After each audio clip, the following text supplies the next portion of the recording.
Happy football season, everybody. It's Scott. And it's Landon, and we're going to do something a little bit different today. Look, usually you get to hear from one person, and today we're going to team teach, all right? So you get to hear from both of us. I know you're thrilled. Lucky you.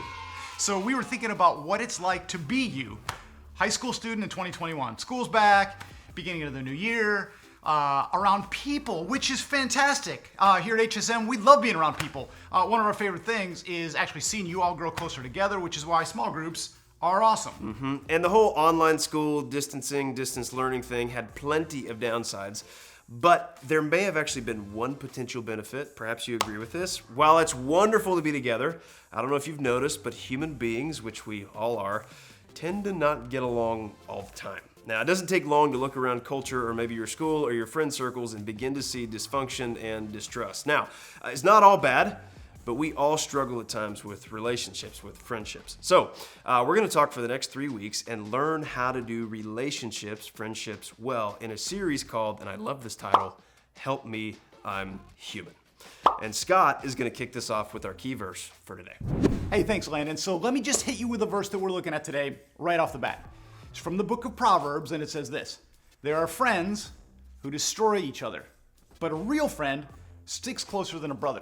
It's from Proverbs 18:24. But let's just talk about that first phrase first. The word friends is in quotes in the New Living Translation, and that's on purpose. It's like the guy writing Proverbs is kind of being sarcastic. You got any friends who are more like friends, like they might not always have your back, especially if it costs them something? Because some friends don't always act like friends. You know what I'm saying? Now, let me give you an example. They did a survey not that long ago with 1,500 women. I'm just saying, this was women, not dudes. I'm just telling you what's real. And 1 out of 4 women actually admitted to intentionally posting photos online where their friend looked ugly. I actually think that's kind of funny. 25% of women, and that's just the ones who admitted it. Thanks a lot, friend. But before we get critical of the ladies, I don't want us to think that dudes are off the hook either. I remember my freshman year at Michigan State. I had a ton of new friends. I was just getting to know them, and they were really into partying. And let's just say we were nowhere near 21 years old. Now, I didn't get all judgy on them when they were putting back beers and shots like a bunch of crazy people, but there were a couple of my buddies who tried everything they could think of to get me to drink too, because they said they really wanted to see me drunk. In fact, the drunker they got, the harder they seemed to try. Somehow it became a goal for some of my new friends. Did you ever have a friend who's committed to doing something certifiably stupid, and they seem equally committed to wanting you to be stupid with them? Not necessarily the kind of friend that your parents are praying you get for a roommate someday, but oh well. Now, spoiler alert, my friend's relentless begging never worked on me. I got in a bunch of other kinds of trouble in college, but being drunken Scott wasn't one of them. Maybe part of it was because my friends endlessly pestering me to drink, and I just didn't want to let them win. I don't know. Now, all that to say, there's a whole range of what we can mean when we call somebody a friend, right? I want to ask you to do just a little thought exercise with me for a minute. Don't say anything out loud. Out of your 4 or 5 closest friends, are there any that are a little bit more like air quotes friends? Maybe not someone who's actively trying to destroy you, at least not that you know of. But you're not also super sure if they'd have your back when you were in a jam? So that's how this verse starts. Not super uplifting, but let's see if Landon can take this somewhere a little more positive. So I want to focus on the second half of that verse, but a real friend sticks closer than a brother.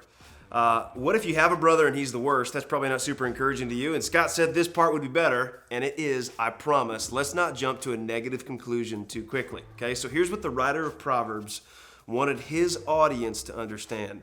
Great friends are for, F-O-R, each other. Now, in the first century, family lines or genealogies were really important.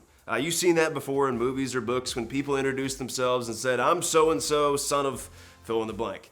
And in the New Testament, people were put in social classes based on where they were from and who their parents were.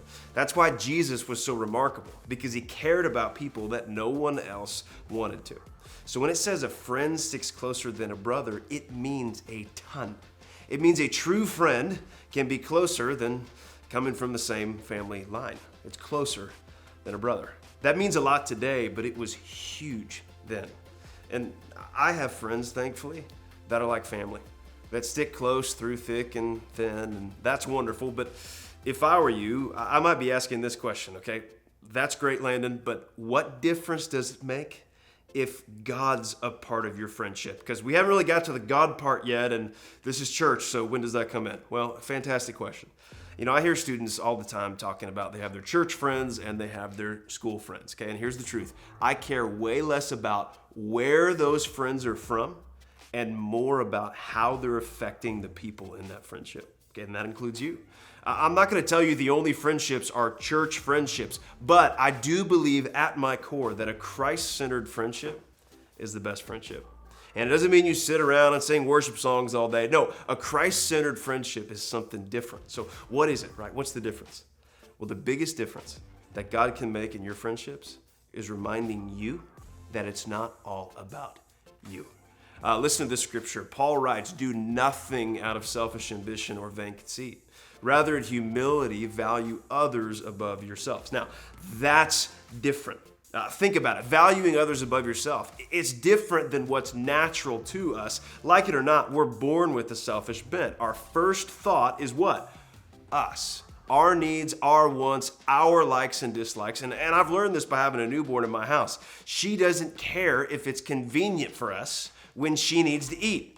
No, it's all about her, and she'll scream until she gets what she wants. That has to be taught out of us.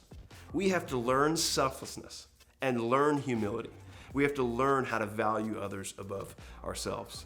And God sets the example of valuing others above ourselves. And by doing that, you can become a great friend that's for others. And all of a sudden, you're cheering for their success. And if you do that, it can change your life. It's amazing when people do that for you. You've experienced that before. When they care about you.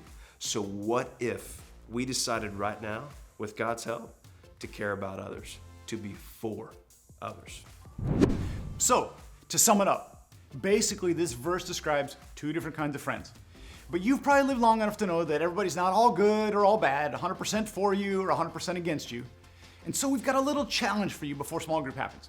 In just a minute, you're gonna get a little card with 5 boxes down the side. And I wanna ask you to put an initial next to each box, just initials, not names, representing the top 5 friends who you spend the most time with. Now, I know you probably have a friend in Chicago or Portland or Mexico City, but you probably also don't get to hang out with them every week. So just pick friends that are close by. And then in each box, put a number between 1 and 4 to represent how much you think that person is for you. Now, the number 4 means they're really for you. Duh, 4. The number 1 means, well, they might actually be posting ugly pictures of you online on purpose right now. Now, we're only using numbers 1 to 4 because there's no middle number. That's on purpose. Most friends aren't actually just neutral right down the middle, right? So commit. Is it a 3? Is it 2? No 2.5s allowed, okay? Now, let me say, the goal of this is not to tell the people in your small group who's a person that you're friends with, who's actually not really that great of a friend. That's called gossip. And it's not cool, and it's not what we're about here. When you talk in small group, I actually challenge you not to use names of people. That's not really the point of this. It's more to kind of do a relational inventory for yourself. But let me be clear about one other thing. If someone's a 1 or a 2, it doesn't necessarily mean they shouldn't be your friend. It just means that you might need to be careful with that friendship. You don't know if they're always for you. And you probably don't want all friends who are 1s and 2s. We're all better off if we've got a friend or two who's a 4, right? Always for us. But now a similar thought. If you've got only 4s on your card, you might think that's good. But you might need a friend who's a 1 or a 2. Why? Why would I say that? Because then hopefully they can learn from you what a friend looks like who actually sticks closer than a brother, and maybe they could be that kind of a friend one day too. Now, this whole card thing is going to take you less than a minute, but I think it'll really help your small group conversation. So thanks for doing it. Well, what a great challenge by Scott, and I hope that this simple exercise is helpful to you. And I want you to remember that you don't have to look very far to find friends that care about you. Those that are really for you. They might be in front of you right now. And look, we're not perfect because we go to church, but I just hope and pray that whenever you're watching this video, that you can be encouraged and strengthened in our friendships as we learn what it looks like to be for others. And these people around you right now can help do that for you. That could make an amazing difference in your school and on your teams and in whatever you're involved in. And it starts right here. We love you, and we'll see you next week.